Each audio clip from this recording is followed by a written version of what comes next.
성경도 한번 찾아봅시다. 자, 에베소서 1장 4절에서 5절. 자, 에베소서 1장. 자, 에베소서 1장 4절에서 5절. 한번 찾아봅시다. 자, 에베소서 4장 1장. 에베소서 1장 4절 5절. 자, 우리 한번 같이 읽겠습니다. 곧 장세전에 그리스도 안에서 우리를 택하사 우리로 사랑 안에서 그 앞에 거룩하고 흠이 없게 하시려고 그 기쁘신 뜻대로 우리를 예정하사 예수 그리스도로 말미암아 자기의 아들들이 되게 하셨으니.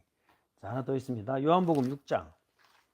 자, 요한복음 6장. 요한복음 6장 44절.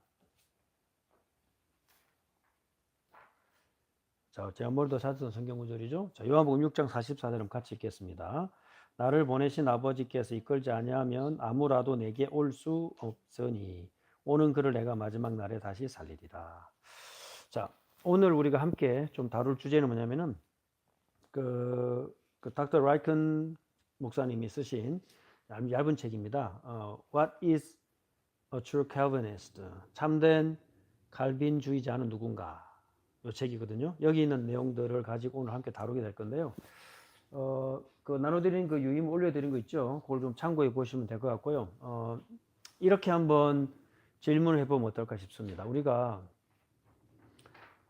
우리 엠마오 교회는 두 가지의 기도 제목을 갖고 하나님 생각해 하셨거든요. 그게 뭐냐면은 올바른 신앙생활 그리고 지켜갈 교회 생활 두 가지입니다.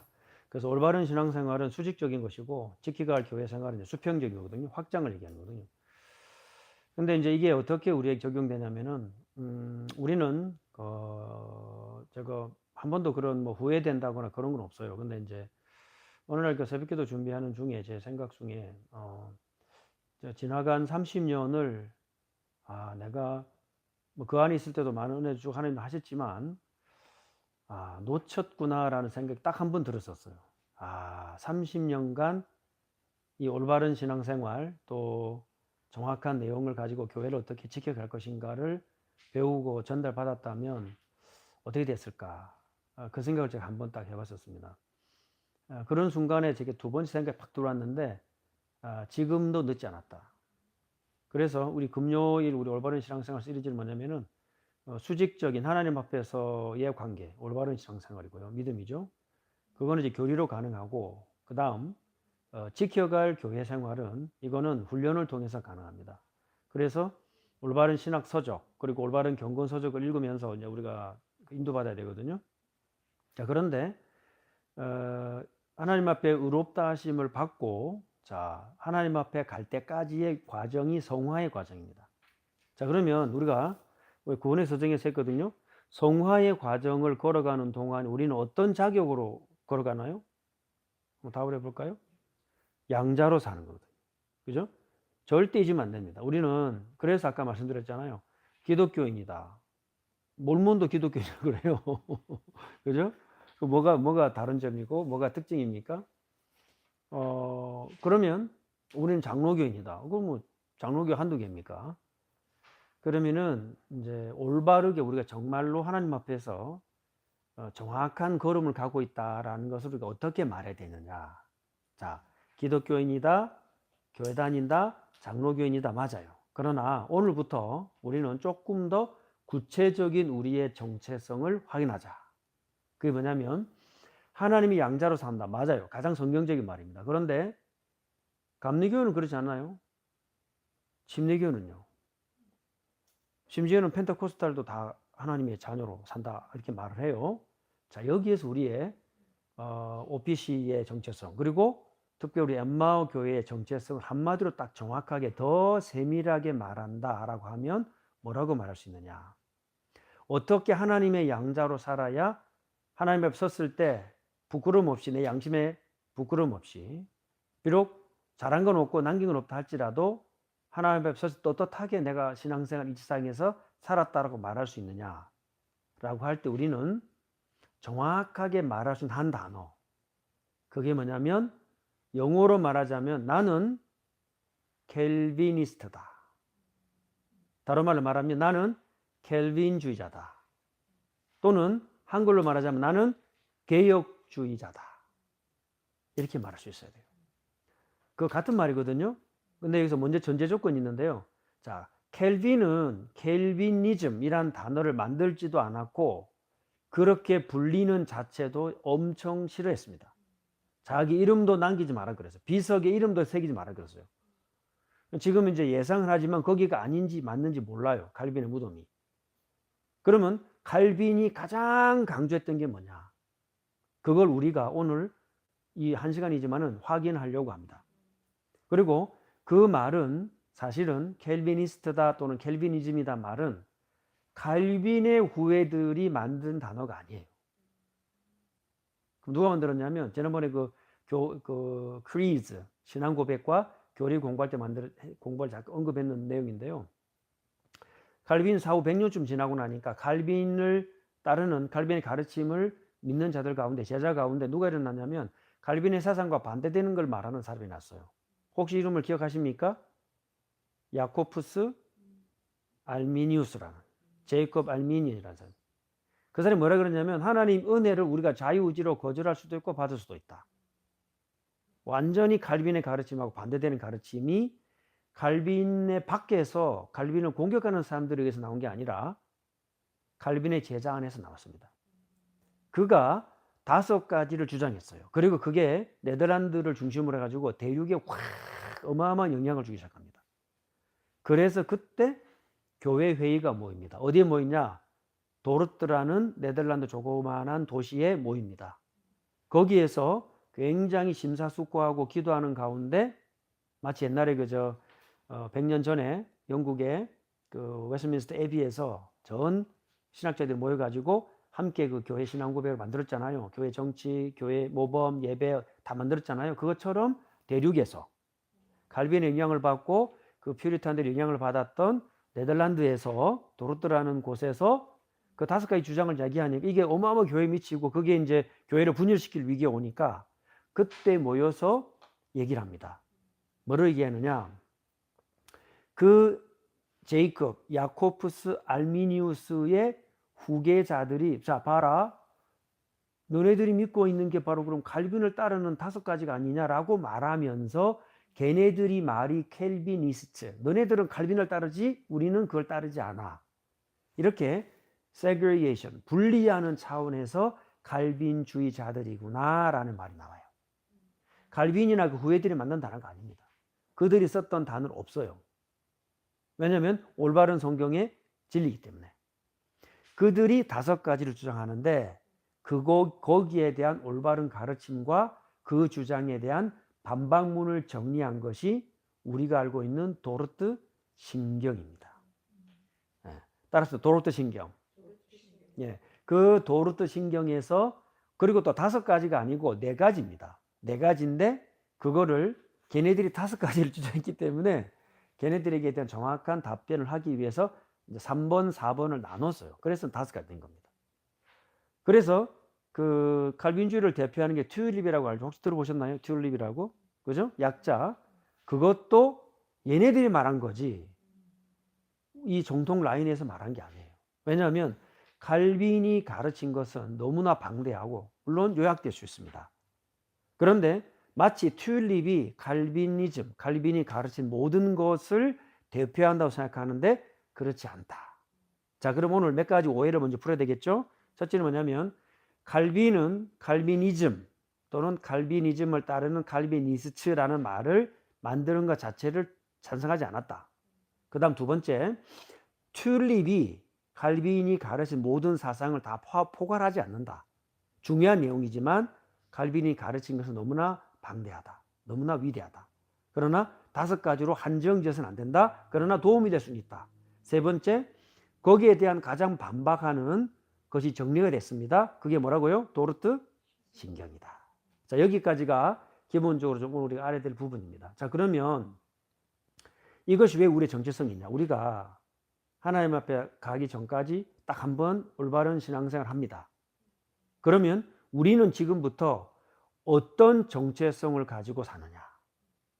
어떤 정체성을 가지고 성화의 여정을 하나님의 양자로 살아가느냐라고 할 때 우리는 칼빈이 가르친 가르침을 따라갑니다.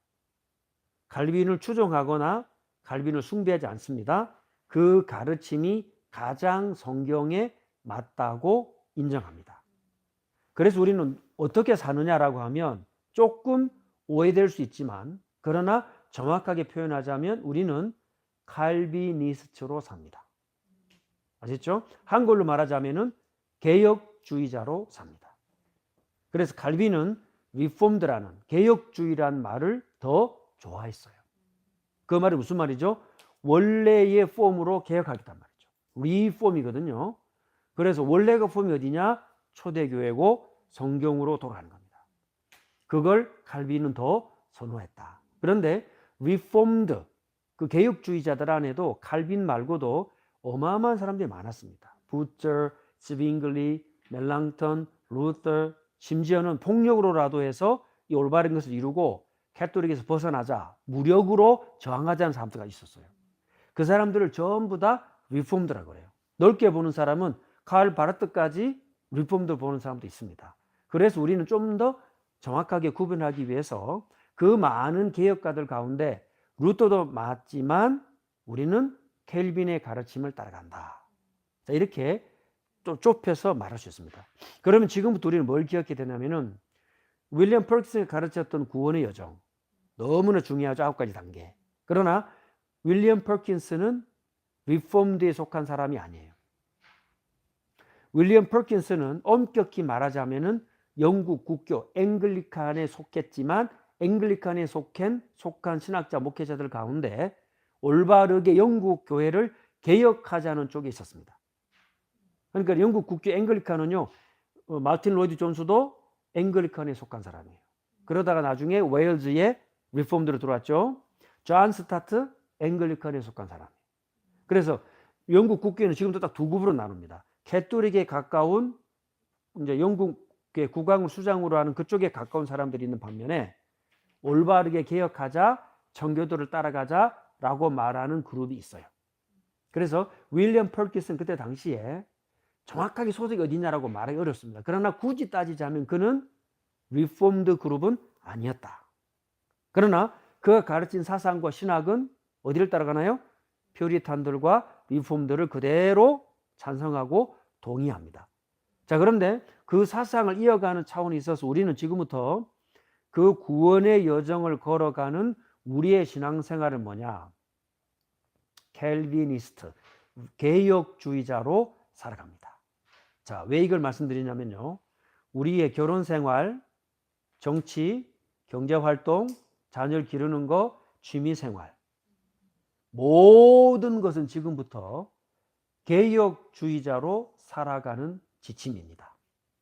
다른 말로 말하면 우리가 아이들에게 무엇을 가장 먼저 어떻게 가르칠 것이냐, 어떻게 살아갈 것이냐 구체적인 지침을 오늘부터 하나씩 배워가요. 거기에 이미 지금 하고 있는 그 시리즈 있죠? Basics of Faith, 신앙의 기초 시리즈. 여기에 거의 우리가 살아가야 될 과정들을 다 커버하고 있어요. 이 얇은 책자 안에 다 설명하고 있어요. 얼마나 감사한지 몰라요. 그죠? 자, 그래서 오늘은 입문입니다. 서론 부분에서. 자, 우리가 지금부터 살아가는 과정은 개혁주의자, 켈비니스트로 살아간다. 여러분 혹시 그 켈비니스트라는 말을 들어보셨나요? 예전에 저는 30년 전에 들어봤어요. 그 말에 가슴 뛰고 막 감격하고 하나님 앞에 서원하고 감사하고 제가 중고등부를 그렇게 보낸 것 같아요. 그리고 나서 30년이 지난 지금 다시 이 단어를 붙잡게 됐는데요. 30년 전하고 지금하고 다릅니다. 예전에는 우리가 이론으로 알고 교리로 알고 덕토린으로 알았다면 이제는 우리의 삶이에요. 그리고 우리 손자들에게 가르쳐야 될 부분이고 우리 신앙생활의 근간입니다. 자, 이민교회를 가만히 보세요. 우리 주변의 교회들을 보십시오. 여러분이 알고 있는 많은 믿음 형제들을 가만히 살펴보시기 바랍니다. 어떻게 살고 있는가? 정확한 정체성을 갖고 살고 있는가? 그 방향을 알고 가고 있는가? 가만히 살펴보시기 바랍니다. 자, 그래서 오늘 우리는 뭐라 해야 되느냐? 참된 개혁주의자, 참된 켈비니스트는 누구인가? 질문해야 되겠죠? 여기에 닥터 라이큰 목사님은 6가지 기준을 우리에게 말해주고 있습니다. 이 책을 통해서 말씀드리겠습니다. 자, 그러나 그 전에 오늘 뭘 해야 되냐면, 자, 오늘 나눠드린 이 교재를 통해 갖고요, 켈비니즘에 대한 좀 몇 가지 기초적인 부분을 이해할 필요가 있어요. 자, 지금부터 우리는 그냥 의미 없이 경건하게 바르게 살려 그런 것도 맞지만 우리는 이제 그렇게 하지 않습니다. 알겠죠? 그러기엔 우리 남은 시간이 너무 짧아요. 정확한 구체적인 신앙생활에 승리하는 방법을 지금부터 알아야 됩니다. 그래서 어떤 사람이 물었습니다. 아, 왜 목사님은 정치에 관심 없습니까? 저 정치에 굉장히 관심 많습니다. 왜? 칼빈이 가장 제네바에서 했던 것이 의회를 중심으로 올바른 개혁주의 정치인들을 길러내는 거였어요. 루터 마찬가지입니다. 오죽했으면 루터의 사상이 지금 독일의 철학과 정치에 뿌리가 됐을까요? 개혁주의자는 정치에 정확하게 이해를 해야 되고 정치하는 사람, 위정자들을 위해서 기도해야 돼요. 그런데 전제가 있어요. 어떻게 해야 돼요? 켈빈주의자로 정치를 바라볼 수 있어야 돼요. 그 켈빈이즘에 의해서 캐피털리즘, 자본주의가 나왔어요. 알겠습니까? 켈빈주의자는 어떻게 문화를 접근합니까? 여러분 알고 있습니까? 여러분 문화생활은 도대체 어떤 걸 기준으로 여러분 문화생활을 누리고 있습니까? 무엇을 기준으로 돈을 벌고 있습니까? 이게 답이 안 나면 여러분의 신앙생활과 여러분의 경제활동은 분리되어 있는 거예요. 올바른 신앙생활이 아닙니다. 그러니까 모든 것은 켈빈이즘에 뿌리를 두고 거기에서부터 하나씩 적용해 나가는데, 자, 다음 시간부터 하나씩 켈빈이즘으로 사는 켈비니스트, 개혁주의자로 살아가는 우리의 성화의 삶의 여정을 한 주제씩 다루어 가자는 거예요. 저도 배워가는 겁니다. 제가 다 알지 못합니다. 원리는 조금 그래도 알아들었지만은 그래도 구체적인 것은 이 책을 보면서 같이 이제 공부해 나가는 거예요. 그래서 그 중에서 6가지 여기서 말하거든요. 참된 켈빈주의자의 6가지 지표. 참 너무 맞는 거 있죠. 그리고 동의가 돼요. 이걸 정리하기로 할 거고요. 자, 그 전에 오늘 먼저 이 핸드아웃을 통해서 자, 켈빈주의가 뭔가를 이해해 보자. 켈빈주의가 뭘까요? 자, 서론에 뭐라고 되어 있습니까? 자, 정리를 잘 해놨습니다. 자, 서론 한번 같이 읽어봅시다. 자, 1페이지에 있습니다. 켈빈주의란 무엇인가? 같이 읽읍시다. 시작. 켈빈주의는 16세기 종교개혁자 존 켈빈의 신학을 계승한 개혁신학의 체계를 말합니다. 이는 단순히 5가지로 정리되는 간략한 교리 틀림만을 의미하는 것이 아니라 성경 전체를 통해 계시된 하나님의 절대 주권적인 은혜를 삶과 신앙의 모든 영역에 적용하려는 세계관입니다. 불신자들에게 이 교리를 설득력 있게 전달하려면 이 교리가 인간의 문제를, 죄를 가장 현실적으로 진단하고 하나님의 해결책인 오직 은혜를 가장 확실하게 제시한다는 점을 보여주어야 합니다. 자, 켈빈주의는 정확하게 표현됐습니다. 틀림만이 아니라 성경 전체와 역사 전체를 통해서 하나님의 절대 주권적인 은혜다. 그죠? 절대 주권적인 은혜다. 칼빈주의를 한마디로 뭐냐 그러냐면은 하나님의 절대적인 은혜다. 요걸 한마디로 말할 수 있어요. 은혜다. 솔라 그라치아다. 근데 그것은 우리가 만든 것이 아니고 하나님의 절대 주권적인 은혜다. 그것을 우리의 삶의 전체 영역을 통해서 뭐합니까? 드러냅니다. 그러니까 정치도 우리는 루터란이나 또는 폭력을 갖고 하려고 했던 그런 사람들의 정치를 따라가잖아요. 우리는 개혁주의자로서 정치에 관여합니다. 그게 뭐냐고요? 배워본 적 있나요? 여러분의 정치 활동에 확신이 있습니까? 아니면은 방관하게 돼요. 그거는 우리말로 죄입니다. 경제활동, 켈빈주의로 경제활동합니까? 그때 당시 켈빈주의자들은 다 부자였습니다. 왜요? 성경의 원리를 적용했어요. 여러분 그 비밀을 여러분 나름대로 갖고 있습니까? 왜 가난에 매여 있습니까? 사회활동 어떻습니까? 부부관계는 어떻습니까? 자녀들은 어떻나요? 인간관계는 어떻습니까? 모든 부분에 우리는 지금부터 성화의 과정을 간 하나님의 양자로 산다. 다 맞아요. 그럼 베프티스트는 그렇게 안 합니까? 메토디즘 그렇게 안 합니까? 다 한단 말이에요. 더 특색 있게 내려갑니다. 그렇다고 해서 우리가 뭐 그들과 형제들과 구분하거나 그렇게 하지 않아요. 우리는 진례교를 이단이라 하지 않아요. 감리교를 이단이라 하지 않아요. 그러나 우리는 뭐가 있어야 돼요? 켈빈주의자에 대한 정확한 기준과 그 방법이 있어야 된단 말이에요. 그래서 켈빈주의가 뭐냐? 켈빈이 발견한 절대 주권의 하나님의 은혜에 대한 체계를 갖춘 교리다. 그럼 그거 우리가 살아내야 되는 거예요. 그죠? 그래서 그 은혜를 그 인간이 갖고 있는 죄 문제에 대한 하나님의 해결책을 내 삶으로 말했을 때 불신자에게 뭐가 있어야 돼요? 설득력이 있어야 된다. 따라합시다. 설득력. 그런 사람이 정치 현장에 들어가야 되는 거예요. 그러면 불신자로 같이 정치할 때 그 불신자 정치인이 볼 때 켈빈주의 정치를 보고 뭘 느끼게 됩니까? 아, 나하고 다르구나. 그런데 제가 맞구나 라고 느껴져야 되는 거예요. 왜 이 얘기를 지금 하느냐? 하나도 기본이 깔리지 않았다고요. 구원의 서정도 몰라요. 자기 열심과 세상 사람들의 가르친 정치 이론과 그 열정과 거기에 설득돼 가지고 참여한다? 그건 기본 자체가 틀린 것입니다. 아시겠죠? 제 서점에 꽂혔잖아요. 저 팔라틱. 저쪽 있잖아요. 기독교 어떻게 정치 관여해야 되나? 저거는 인문서입니다. 어마어마한 분량이 있습니다. 어마어마한 분량이. 그러나 기본적인 구원에 대한 체계가 올바른 교리가 자리 잡히지 않은 상태에서 섣불리 중요한 정치, 경제, 사회, 언론, 법, 종교, 미디어, 교육에 섣불리 썩는 행위는 신앙의 근간인 교리를 무너뜨리는 거예요. 자, 우리는 지금 올바른 신앙 오늘이 29번째입니다. 28번에 걸쳐서 이것도 작지만 그래도 기초적인 걸 다져왔기 때문에 이제 우리는 칼빈주의자로 산다. 자, 첫 번째 주제가 뭡니까? 칼빈주의의 기초는 죄가 얼마나 현실적이고 우리 속에 깊이 들어와 있는 것을 발견하는 것에서부터 시작하는 거예요. 이론이 아닙니다. 우리의 구원과 관계 있고 삶에 직접적인 영향을 주는 거예요. 왜요? 이 올바른 관점이 아니면 구원의 길에서 벗어납니다. 그래서 전제 조건 첫 번째가 뭡니까? 하나님의 절대 주권이라고요. 따라하시다. 절대 주권. 자, 이 말은 하나님 마음대로 한다. 하나님 알아서 하세요. 나는 몰라요. 이런 말이 아니에요. 모든 구원의 시작은 하나님이 직접 행하신다. 이게 대전제라고요.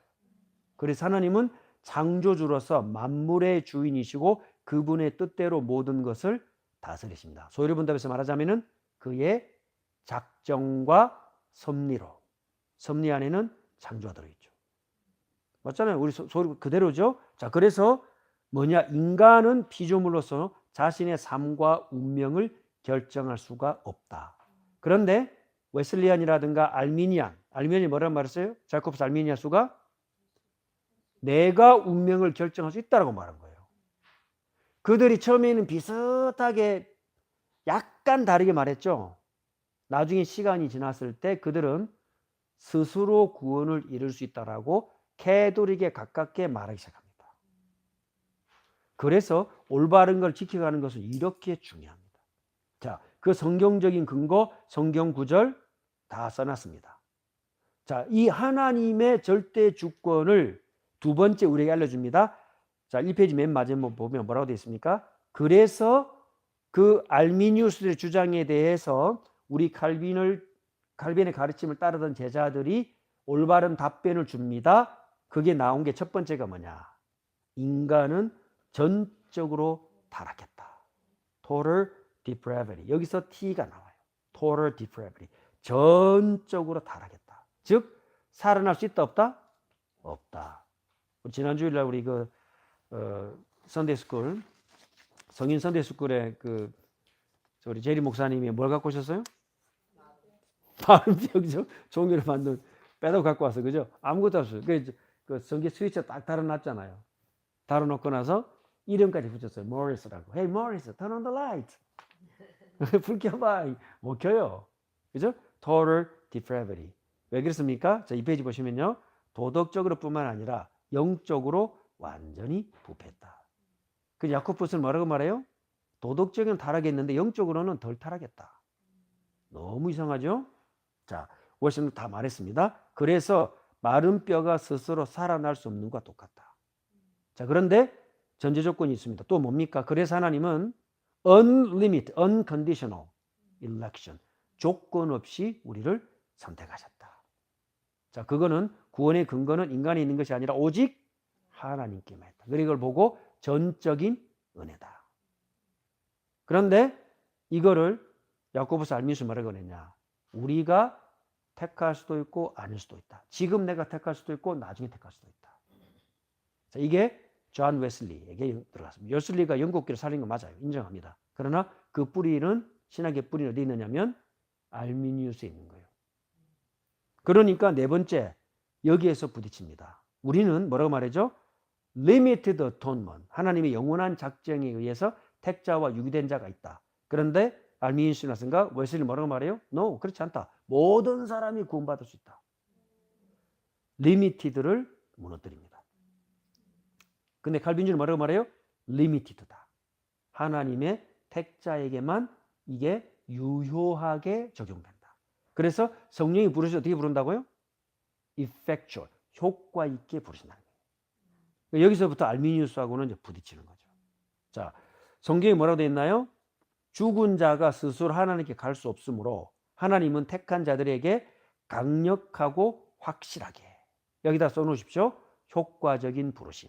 이게 effectual calling이 되는 거예요. 이게 아니고는 하나님께 나올 수가 없다. 그렇죠? 좌한 뭐가 있습니까? 중생의 교리가 시작이다. 자, 우리가 지난 주일날 우리 선대위 스쿨에 배웠습니다. 자, 중생했기 때문에 깨닫나요? 아니죠. 중생하고 난 이후에 깨닫게 됩니다. 그렇죠? 우리가 뭘 믿었기 때문에 살아나는 게 아닙니다. 켈빈주의자는 정확하게 말합니다. 하나님이 나를 성령으로 살리셨기 때문에 그 다음부터 믿어지는 겁니다. 자, 그 다음에 unlimited로 우리를 부르셨고 uncondition을 부르셨고 limit atonement 했습니다. 자, 그러나 우리 어떻게 하십니까? 끝까지 붙드신다. perseverance of saints. 성도를 하나님은 끝까지 책임지신다. 자, 그러면 맨 마지막, 맨 처음에 뭐라고 되어 있나요? T, total depravity, T. 그 다음에 unconditional election. 조건 없이 선택하셨죠? U. 그 다음에 limited atonement. 근데 구원은 제한되어 적용된다. L. 그 다음에 I는 뭡니까? irresistible. 불가항력적으로 우리에게 은혜를 주신다. 그 은혜를 거부할 수 있다 없다? 없다. 근데 야고보서 알미니우스는 그 은혜를 내가 지금 안 받을 수도 있다. 완전 다르죠? 그리고 마지막에 P는 뭡니까? perseverance. 성도를 하나님은 끝까지 지키신다. 자, 이것을 조나단 에드워드가 어떻게 표현했느냐? 참된 신앙은 실제로 체험 가운데 드러난다. 조나단 에드워드가 미국의 청교도입니다. 아메리칸 퓨리탄이거든요. 그래서 뭐로 드러나느냐? 참된 칼빈주의자는 이 5가지 튤립이 정말로 와닿게 되면 한 가지로 드러난다. 뭐로 드러나느냐? 거룩한 열정으로 드러난다. 따라합시다. 거룩한 열정. 이게 조나단 에드워드의 대표적인 책이거든요. Religious affection. affection이 그 열정과 열망이 드러나는 거예요. 뭘 닮아가고 싶은 거죠? 그리스도를 닮아가고 싶은 거예요. 그러니까 보세요. 이 5가지가 정리되어서 조나단 에드워드가 19살 때 헌신의 글을 쓰면서 완전히 평생을 하나님 미국을 바꾸는 데 쓰셨습니다. 어마어마한 천재입니다. 그가 가진 딱 한마디, 그의 인생과 모든 업적을 결론을 딱 한마디로 말하자면 뭐냐? 거룩한 열망이에요. 뭐라고 싶은 거죠? 하나님의 자녀로 살아내고 싶은 거룩한 열망. Religious affection이 어떻게 드러나느냐? 거룩한 행실로 드러나는 거예요. 그걸 삶으로 드러내고 불꽃같이 살다가 간 인물이 조나단 에드워즈입니다. 자, 나중에 나옵니다. 자, 그러나 이 모든 것의 근거는 어디에 있나요? 켈빈주의로 살아가는 모든 것의 근거는 오직 어디에 있습니까? 성경에만 있습니다. 그래서 칼빈은 하나님의 말씀 말고는 강조하고 싶은 게 하나도 없었습니다. 오직 성경. 솔라 스크립추라. 그래서 하나님의 말씀은 무오하다. 비비 월필즈라고 하는 아주 천재적인 신학자가 하나님의 말씀이 무오한 이유를 설명했죠. 영감된 권위를 갖고 있다. 비비 월필즈라는 신학자가 이 책을 통해서 하나님의 말씀이 영감되었고 완전하고 충족하다는 것을 입증합니다. 그러면 칼빈주의는 뭡니까? 아까 말씀드렸습니다. 한 가지를 다 기억합시다. 하나님의 주권적인 은혜다. 알겠죠? 우리는 그것을 체험하고 그것을 열매로 드러내면서 삽니다. 그 열매로 드러날 때 뭐만 드러나느냐? 하나님을 향한 거룩한 열망이 드러난다. 거룩한 열망이 거룩한 행실로 드러난다. 그 뿌리는 어디라고요? 성경이라고요. 여기까지가 켈비니즘의 기초입니다. 하나님의 주권적인 은혜, 거룩한 열망, 경건한 행실, 오직 성경. 알겠죠? 자, 다시 한번 정리합니다. 하나님의 주권적인 은혜입니다. 우리를 그 주권적인 은혜입니다. 그걸 알고 있는 자 속에 거룩한 열망이 피어납니다. 그리고 경건한 행실 우리 삶에 드러납니다. 그 뿌리는 뭡니까? 오직 성경이에요. 자, 그런데 이게 어떻게 전달돼야 되느냐? 불신자들에게는 정확한 전도의 메시지로 전달돼야 돼요. 자, 그래서 4페이지 보십시오. 불신자들에게 뭘 말해야 돼요? 근본 문제가 죄다. 우리는 마른 뼈와 같이 죽어 있다. 그걸 살릴 수 있는 길은 하나님의 은혜다. 나중에 나옵니다. 전도와 기도에 대해 우리 지난 시간에 얘기했던 거를 조금 더 구체적으로 리폼드가 말하는 전도가 무엇인가? 이 책에 나와 있어요. 그리고 그게 왜 하나님의 주권을 인정하는 것인가? 이 책에 나와 있어요. 너무나 쉽고 정확하고 간단하게. 그래서 불신자들이 뭘 말해야 될까? 기본 뼈대입니다. 우리의 인간의 근본 문제는 뭐라고요? 죄의 문제예요. 그걸 해결한 답은 뭡니까? 하나님의 은혜란 말이에요. 그걸 어떻게 전하느냐? 성경의 기초에서 우리의 경건한 행실과 거룩한 열망으로 하나님의 은혜를 덧입고 은혜를 의지하여 그 은혜를 전달합니다. 아시겠죠? 요게 칼빈주의의 기본입니다. 다 따라합시다. 한 번 더. 칼빈주의. 자, 한글로 말하자면은 개혁주의자. 따라합시다. 개혁주의자. 아시겠죠? 그래서 우리는 어떻게 보면요, 교단이라고 하는 건 단체에 가입하는 게 아니에요. 뭘 따라가는 거냐면은 개혁주의 신학을 따라가는 거예요. 그 경건한 삶을 따라가는 겁니다. 우리는 지금부터 하나님의 양자로 거룩한 삶을 사는데 더 정확하게 말하자면은 여기까지 설명드린 서론 부분에 칼빈주의자로 살아간다. 그러나 칼빈은 그 이름을, 자기 이름을 드러내는 것을 원한다, 원하지 않았다? 원하지 않았다. 굳이 표현하자니까 이렇게밖에 표현할 수 없지만, 그러나 우리는 칼빈이라는 사람을 추종하거나 숭배한다, 안 한다? 안 한다. 오직 말씀입니다. 자, 그것이 어떻게 드러나느냐? 세 가지로 드러납니다. 조나단 에드워즈는 세 가지로 드러납니다. 자, 4페이지 끝에 보십시오. 하나님의 절대 주권의 은혜와 그 복음을 삶의 전체로 경험하고 고백하는 사람이 참된 칼빈주의자다. 알겠죠? 우리 이렇게 살아갑니다. 이렇게 살아가기 위해서 이제 우리가 좀 구체적으로 하나씩 해보자 해가지고, 제가 다 못하니까 이미 이렇게 여기서 앞서가 이 책을 다 만들어 놨어. 얼마나 감사한지 몰라. 나봉해례에서 내가 이거 평생 걸릴 건데 이미 다 해놨어. 이 얇은 책으로 다 하나씩 배워보는 거예요. 예. 재밌겠죠? 예. 여러분 웃으셔야 돼요. 재밌다는 표시를 하셔야 됩니다. 알겠죠? 왜냐? 정확하게 알아가니까 기쁨이 얼마나 큽니까? 그죠? 자, 그런데 우리가 미국에 살기 때문에 미국에 살면서 조나단 에드워즈의 그 Religious Affection, 거룩한 열망, 거룩한 열정책 한글로 다 번역됐거든요. 읽어보세요. 읽어보세요. 미국에 살면서 미국을 흔드는데 하나님이 쓰셨던 그 거룩한 종을 우리는 이해할 수 있어요.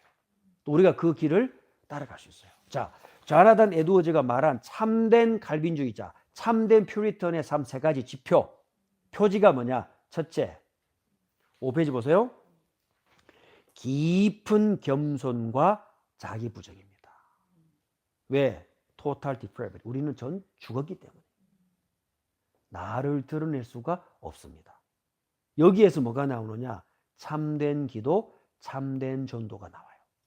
이걸 닥터 라이큰 목사님이 설명해 놓은 거 있죠. 똑같아요. 시간차가 몇백 년이 나는데 같은 가르침을 받고 살았기 때문에 적용이 같습니다. 우리가 이 대열에 서 있습니다. 여러분 얼마나 감사합니까? 짧은 생을 사는 동안에 헛지다가 살아도 구원받았다? 그것도 감사한 거예요. 윌리엄 퍼키스 목사님의 그 신앙 도표 보셨죠? 맨 끝에 헤매다가 겨우 구원받고 가요. 그래도 지옥 안 가니까 얼마나 감사합니까? 그런데 참된 칼빈주의자, 참된 개혁주의자 첫 번째 지표가 뭐냐? 제라드 에드워즈가 말한 거 철저한 자기 부정이라고요. self deny. 그런 게 이해가 되는 거예요. 자, 제리 목사님 우리가 막 칭찬하잖아요. 얼굴이 뻘개지면서 부끄러워하시는 거예요. 왜요? 자기가 드러날까 봐. 하나님의 말씀이 아니라 우리 성도들의 마음속에 제리 목사, 제리 마커스라는 그 개인이 들어갈까 봐 주의하시는 거예요. 또 말하면 또 우리가 세게 말하고 또 상처받고 섭섭해할까 봐 그렇게 안 하시려고 하시는 게 그런 행위와 그런 표정으로 드러나는 거예요. 철저하게 우리는 죽었습니다. 그럼 두 번째 지표가 뭐냐? 그러나 반대로 하나님을 향해서는 절대적인 기쁨이 있습니다. 왜요? 무조건적인 선택과 우리를 끝까지 붙드시기 때문에 그 영광스러운 날을 우리는 바라보기 때문에 어디 앞에서? 하나님 앞에서. 그죠? 자, 세 번째 지표가 있습니다. 그런데 뭐로 드러나요? 거룩한 열망으로. Religious affection. 거룩한 열망으로 드러나는데 여기에서 뭐가 나오느냐? 전도와 선교가 나와요. 그 불꽃 같은 삶을 살다 간 사람이 조나단 에드워드다. 자, 5페이지, 6페이지, 7페이지에 성경 구절을 가지고 여기에 대한 근거를 대고 있습니다. 왜 절대적인 셀프 디나이닝이냐? 왜요? 우리의 공로가 1%가 들어갑니까? No, 0%입니다. 왜 그런가? 우리의 노력이 1%라도 들어갔다면 그 1%만큼 흔들리게 돼 있다. 왜요? 그 1%만큼은 그리스도의 구속이 적용되지 않는 거잖아요. 그걸 말한 사람이 야코푸스 알미니우스라고요. 그걸 따라가는 사람들이 메토디스트, 베프티스트 쭉 다 나오는 거예요. 그거를 은사로 커버한 게 페나코스탈입니다. 그 1%를 의심되는 1%를 채워야 되니까 뭘 받아야 돼요? 뭔가를 받아야 되죠. 그 차이가 이렇게 어마무시한 결과를 갖다 줍니다. 자, 그런데 왜 두 번째 조건 있죠? 두 번째 표지가 뭐냐? 우리가 참된 칼빈주의자, 참된 계획주의자라는 에드워즈가 말한 두 번째 표지. 절대적인 확신이 있어야 돼. 이거는 나의 건강, 경제, 상황, 이혼했거나 자녀가 먼저 부름받았거나 어떤 상황 속에서도 흔들리지 않는 거예요. 왜입니까? 자, 6페이지 보시기 바랍니다. 하나님의 부르심에는 실패가 있다 없다? 없기 때문에. 내가 잘 되면 기뻐하고 안 되면 슬퍼하는 감정적인 기쁨이 아니라 하나님의 영원하신 신실하심에 근거하고 있다. 이게 칼빈주의자입니다. 제가 왜 지난 30년을 딱 한 번 아쉬워했느냐. 이런 확신을 다지는 데는 수많은 잔잔한 경험이 켜켜이 쌓여야 돼요. suffering, 고통도 통과하고 persecution, 핍박도 받으면서 하나님의 절대 주권과 절대적인 기쁨에 대한 확신을 삶 속에서 배워야 됩니다. 그 시간을 놓쳤다는 것이 딱 한 번 제게 아쉬움으로 오더라고요. 그러나 그 생각도 바꿨습니다. 왜? 그것도 하나님 하신 일이에요. 그래서 세 번째 표적이 뭐냐? 그 필연적인 성화와 그 열망, 하나님이 주시는 거룩한 열망에 대한 열매가 뭐로 드러나요? 전도와 선교로 드러나는 거예요. 왜? 불가항력적인 은혜를 받은 우리는 하나님의 절대 견인을 믿기 때문입니다. 성령께서 우리 안에서 그분을 닮아가도록 강하게 이끌고 계십니다. 수직적으로. 그죠? 그리고 수평적으로. 수직적인 것은 하나님과 나와의 관계입니다. 수평적인 것은 교회를 지켜나가는 소명이에요. 그 열정과 열망이 거룩한 삶으로 드러나는 겁니다. 여기에 전도가 있습니다. 자, 그래서 최종 결론이 뭡니까? 전도 메시지라고요. 참 너무 놀랍지 않습니까? 가장 전도에 적합한 신학이 개혁주의 신학이에요. 그리고 칼빈주의자의 삶입니다. 왜? 오직 하나님께만 영광을 돌려야 되는 거예요. 그러면 우리의 삶은 뭡니까? 그 주권적인 날 건지신 은혜를 뭐로 드러냅니까? 삶으로 드러내고 전도로 드러내는 거예요. 그래서 묻습니다. 당신은 이 삶에서 하나님의 영광을 위한 것에 방향을 정하고 있지 않다면 당신은 중생이 먼저 시급하다. 너무 맞지 않나요? 왜? 다른 종류의 그리스도인은 없어요. 중생하지 않은 그리스도는 없어요. 중생한 그리스도인이라면은 뭘 향해 살아야 돼요? 하나님의 영광을 향해 하나님의 날 부르신 주권적인 은혜를 거룩한 열망과 경건한 삶으로 드러내도록 되어 있다. 그게 칼빈주의자다. 그러니까 모든 저는요, 그 빈틈이 메어지더라고요. 아, 그렇구나. 우리가 칼빈주의자로 산다. 이거는 세그리게이션, 분파를 만들고 분당을 짓고 나는 잘났고 좋은 신학과 이런 계획주의에 너무 좋은 교육을 받고 있어. 너는 아니야. 이렇게 비판하기 위한 것이 아니다. 절대로 아니다. 절대로 아니다. 뭐냐?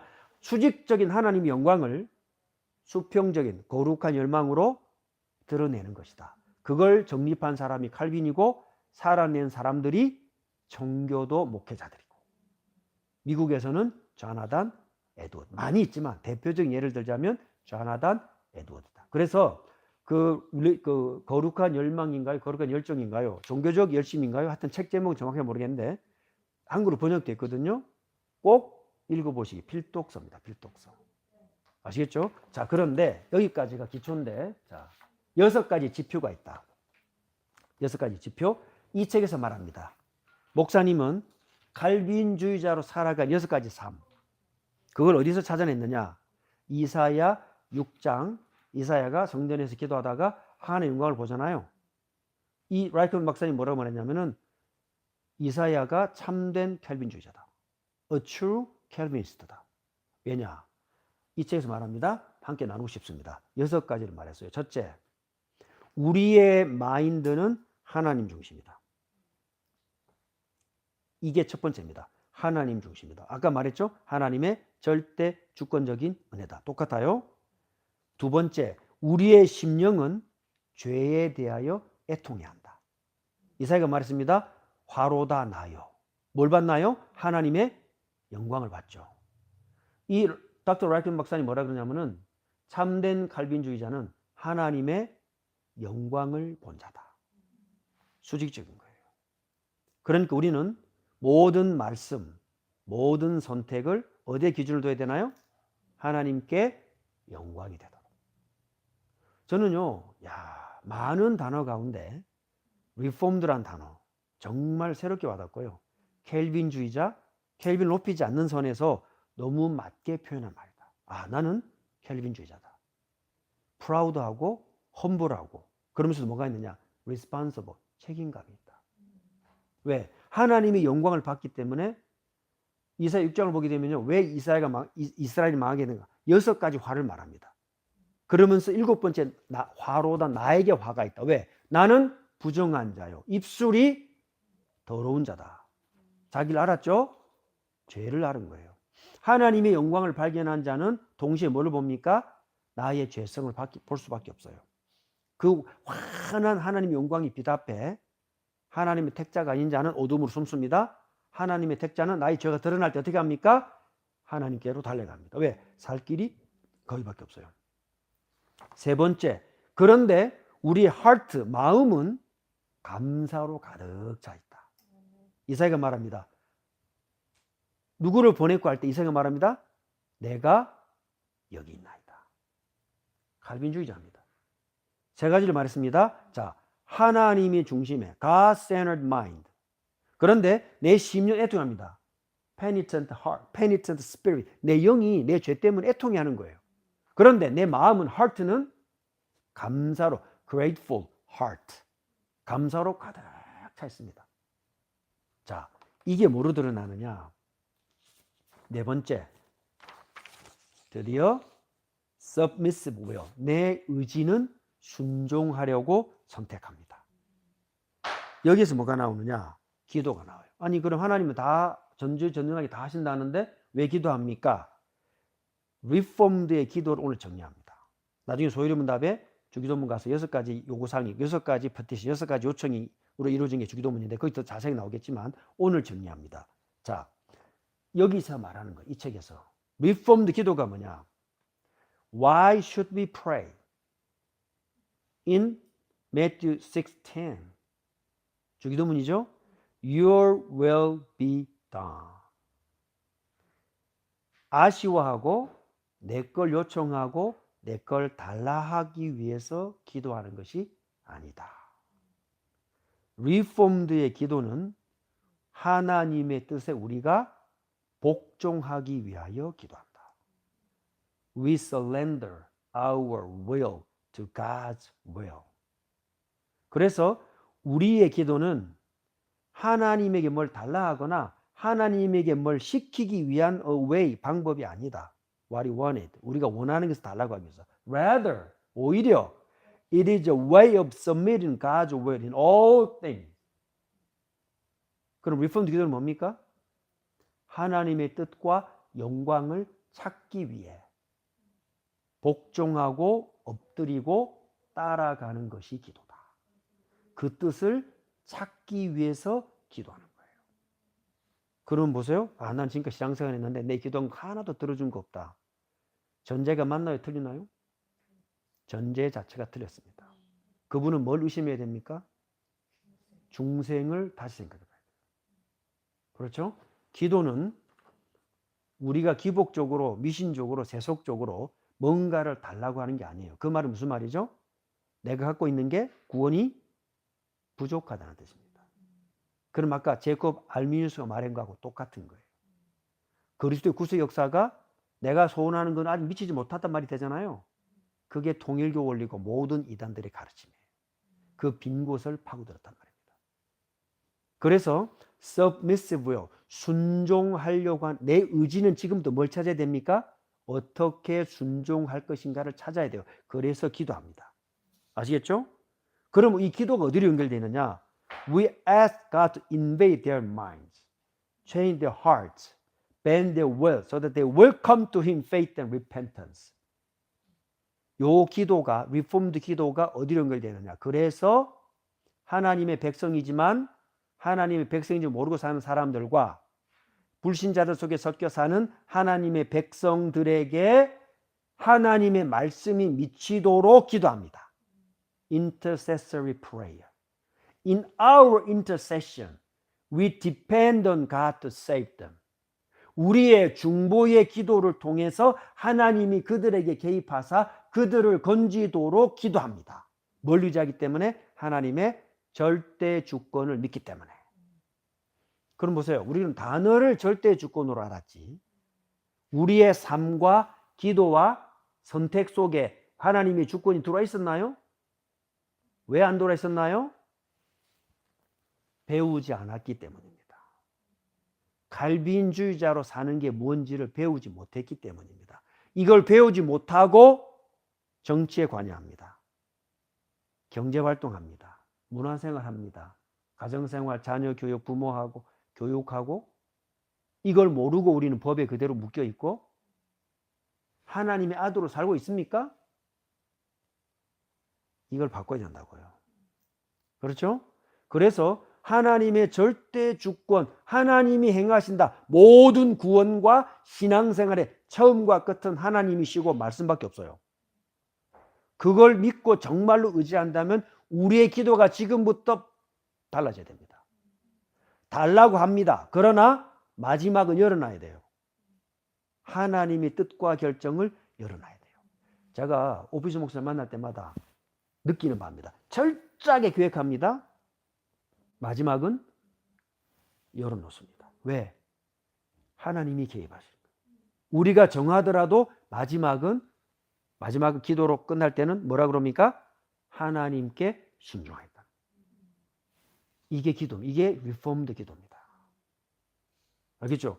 여러분의 불신 가족들, 친구들, 여러분의 여러 가지 질병, 가정, 경제 모든 것을 기도할 때 철저히 세밀하게 기도하되 마지막은 어떻게 됩니까? 하나님께 순종하겠습니다. Surrender. 이게 안 되면요. 내 건강, 경제, 자녀, 개인 모든 거 내가 풀려고 한단 말이에요. 이게 어떻게 적용되느냐? 전도에 적용해 볼까요? 지난주에 우리 얘기했잖아요. 우리가 지금까지 뭐 했습니까? 우리가 그 빈 공간을 메우려고 했죠. 자, 요게 이 지금 브라이큰 목사님은 전도에 대해서 뭐라고 말하느냐? 자, 전적으로 하나님의 주권에 의지하려고 한 우리의 자세가 전도에도 적용된다. 이건 제가 정리한 것밖에 없습니다. 이 목사님의 책에 있는 거 정리한 것밖에 없어요. 자, true evangelism depends entirely on God for its success. 참된 개혁주의 전도는 전적으로 그 성공 여부는 모든 것을 하나님께만 의존한다. 왜요? 그 사람의 마인드를, 의식을, 영을 살리는 중생도 하나님에 의해서, 성령에 의해서. 그 마음을 회개하는 것도 성령에 의해서. 여기서 중요한 게 있습니다. 우리 크리스찬들이 말하는 것처럼 내가 그에게 필요한 올바른 말, right words, 또는 most effective 테크닉을 써서 그 사람이 중생하고 새로 태어난 것이 아니기 때문에.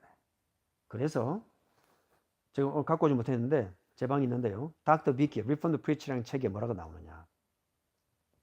evangelistic preaching 할 때 전도하기 in order to save them 하기 위해서 프리칭하는 것은 아니다. evangelist 전도 설교가 필요 없다는 게 아니에요. 거기에 gospel call 전도를 위한 콜을 하라고 나와요.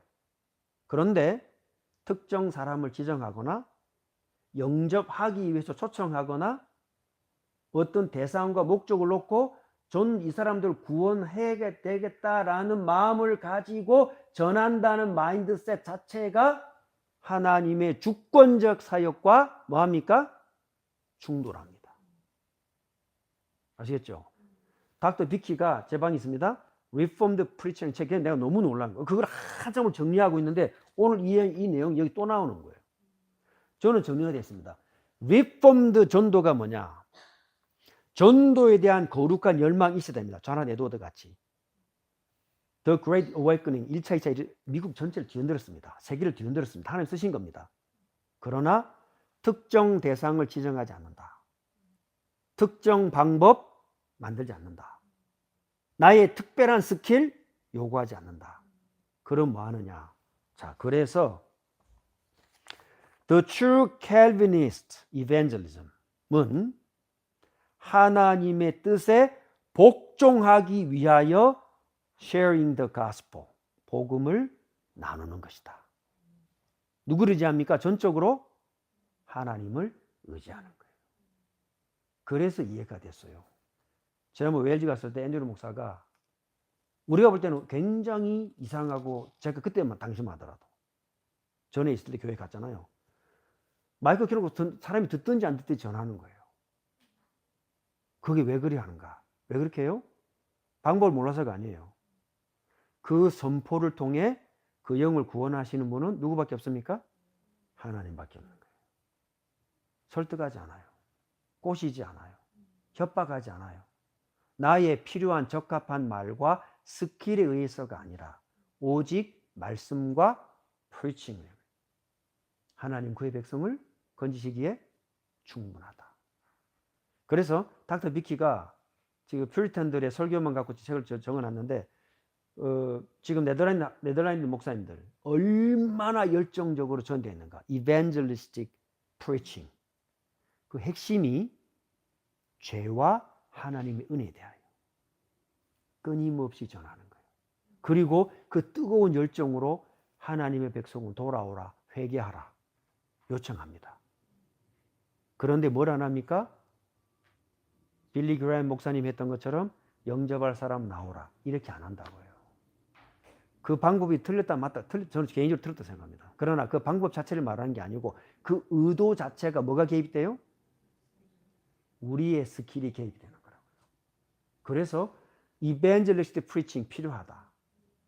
그러나 인위적이어서는 안 된다. 오직 우리는 하나님의 주권 sovereignty in grace 그것이 전도에 대한 정확한 success라는 단어를 썼습니다. Only hope of success. 오직 유일한 방법이다. 그러니까 보세요. 마지막 모든 것을 쏟아부어서 전도의 메시지와 전도의 열망과 그 이런 영혼들에 대한 구령의 열정을 다 쏟아부었습니다. 그러나 마지막은 누가 하십니까? 하나님이 하시는 거예요. 그래서 J.I. 패커라고 이분도 유럽의 아주 유명한 신학자죠. 최근에 돌아가셨습니다. In evangelism. 이분이 전도에 또 말했습니다. J.I. 패커가. In evangelism. 전도에서 뭘 말하느냐? God only makes our witness effective. 하나님만이 우리가 하는 전도에 효력을 만드시는 분이다. Only because he is able to give man new hearts. 하나님만이 그 말씀을 듣는 복음을 듣는 사람들의 심령을 새롭게 할 수 있기 때문이다. Through our preaching of the gospel. 그래서 강단에서는 목회자들과 우리 전도 현장 갔을 때 우리의 가슴 속에는 뭐가 가득 차야 돼요? 인간의 근본 문제인 죄와 그걸 해결하신 하나님의 주권적 은혜라는 복음이 가득 차 있어야 돼요. 그것을 전달합니다. 그걸 통해서 역사하시는 분은 하나님밖에 없는 거예요. 그래서 the sinners will be born again. 그 죄인들이 거듭 죽는 생각이 된다. 그러면서 백화가 뭐라고 말했냐면 these facts, 이 사실이 ought to drive us to pray. 이 사실이 우리로 하여금 기도로 달려가게 한다. 정말로 하나님의 주권을 믿는다면 우리가 전할 때 하나님 역사하시도록 기도할 수밖에 없다. 그래서 전도와 기도는 같이 간단 말이에요. In God's attention that they should drive us to pray. 하나님이 우리로 하여금 전도를 위하여 기도하도록 너희는 기도하라. 제 패커의 말입니다. We shall not be tempted to ascribe them to our own gift, skill, wisdom, or persuasiveness. 우리의 설득이나 기술이나 지혜나 어떤 것으로 그들이 움직여지지 않도록 그런 유혹을 받지 않도록 기도해라. 이게 올바른 개혁주의 목사님들이 갖고 있는 전도에 대한 확고한 생각입니다. 여기에 가장 정확한 전도자가 누구였느냐? 바울이란 말이에요. 볼까요? 자, 성경을 한번 찾아봅시다. 저도 놀랐는데요. 자, 데살로니가 후서 한번 찾아봅시다. 데살로니가 후서.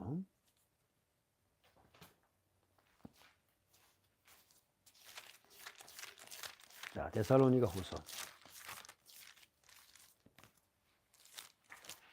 자, 데살로니 디모데 전서에 있습니다. 데살로니가 후서. 자, 3장.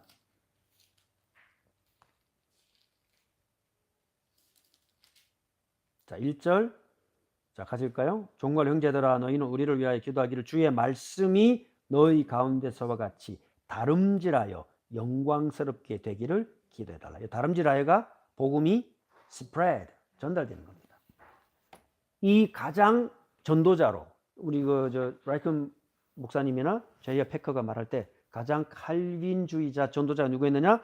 바울을 예로 드는 거예요. spread out. 그러면 그 복음 앞에 성령이 그 영혼을 살립니다. 그래서 특별히 pray for evangelism is absolutely essential이다. 이 전도와 기도는 떨어지지 않는다.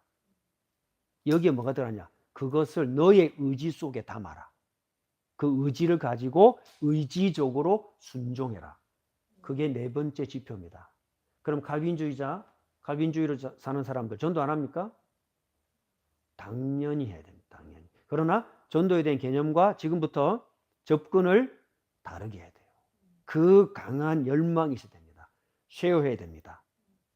구원의 9가지 단계 중에 하나를 설명하든 다 하든 아니면 내가 나의 죄와 해결하신 그것을 하든 어떤 방법을 하든 다 선포합니다.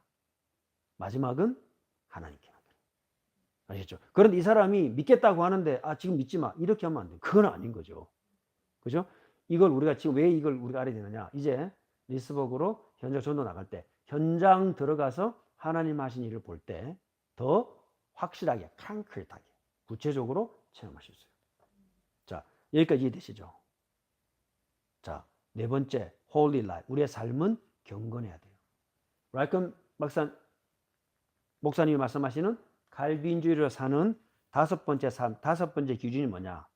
경건한 삶인데 어떤 경건한 삶이냐? 모든 일상의 선택과 결정에까지 holy 전달되도록. 히브리서 12장 14절. 아시겠죠?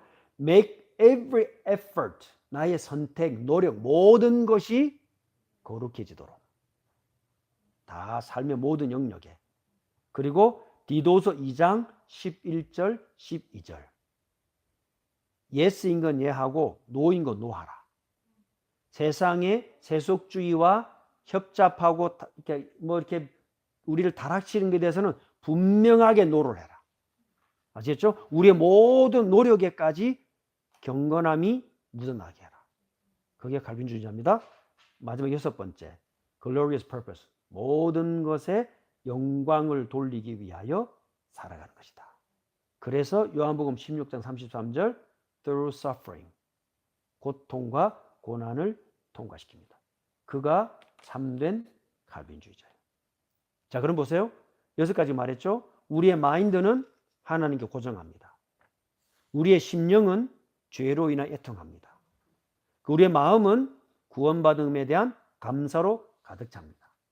나의 의지는 순종합니다. 그 순종이 기도와 전도입니다. 알겠죠? 5번째, 우리의 삶은 경건해야 됩니다. 우리의 모든 목적은 하나님께 영광 돌리기 위해서 사는 거예요. 이게 칼빈, 이거를 전제로 해야 됩니다. 자, 그럼 보세요. 우리가 지금 오늘까지 28번, 우리 29번 시간입니다. 매주 왔는데요. 자, 칼빈주의를 이해하면서부터가 이제 본론이에요. 앞에까지는 우리가 기본적인 서론을 이해했습니다. 1강 기억하시나요?